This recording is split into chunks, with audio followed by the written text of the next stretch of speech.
हम आपको बता दें कि आज इस समय हमारे चितौरा झील पे मौजूद हैं। इसमें अनिल राजभर जी आए हैं, अरविंद राजभर जी हैं। सर आए हैं, क्या कहेंगे? बहुत दिनों के बाद एक राजा जिनको इतिहास के पन्नों से इतिहासकारों ने नस्ते नाबूद कर दिया था, माननीय श्री ओम प्रकाश राजभर जी के अथक प्रयास से ऐसा लगता है कि 10 जून को एक नया सवेरा होगा। और वह ऐसा सवेरा होगा जो इतिहास को चीख चीख के बताएगा। इस देश पर जब विदेशी आक्रांताओं का आक्रमण हुआ था, जब इस देश के बहुत सारे राजा परास्त हो चुके थे और उस विदेशी आक्रांता को रोकने का काम, उसके सुनामी को रोकने का काम किसी एक युवा ने किया था, जिसका नाम था चक्रवर्ती सम्राट राष्ट्रवीर राजभर महाराजा सुहेलदेव राजभर।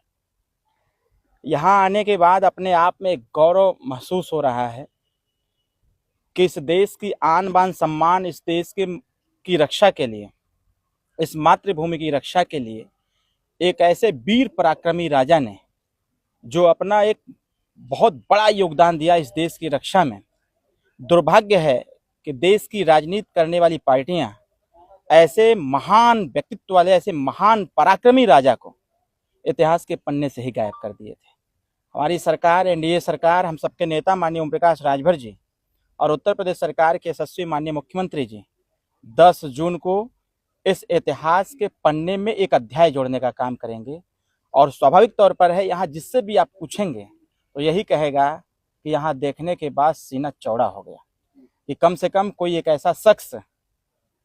लंबे संघर्ष के बाद, जिसको कोई नहीं जानता था, आज उसको पूरा देश, पूरा विश्व टकटकी निगाह लगा के देख रहा है कि वह कौन योद्धा था जो शब्द भेदी बाण चलाने का ज्ञान जानता था। वो कौन योद्धा था जो इस देश में विदेशी आक्रांता आए जिसको नस्ते नाबूद करने का काम किया था। लोग पूछेंगे कि वो कौन योद्धा था कि जिसने विदेशी आक्रांता को उल्टा लटका करके जिंदा जला दिया था और उसके दो सैनिक को कहा था कि जाके बता देना इसके आका को कि बहराइच का एक राजा सुहेलदेव राजभर जिंदा है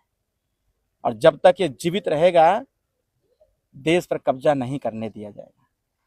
तो स्वाभाविक तौर पर है, यहाँ आने के बाद अपने आप में ऐसा लगता है कि यहाँ एक स्पिरिचुअल पावर है,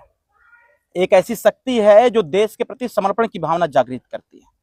यहाँ एक ऐसी शक्ति जागृत हो रही है जो देश की आन बान सम्मान की रक्षा के लिए अपने आप को न्यौछावर करने का भी प्रयास कर रही है। तो यह हर एक युवा के, हर एक व्यक्ति के जहन में है कि हम जिस धरती पर खड़े हैं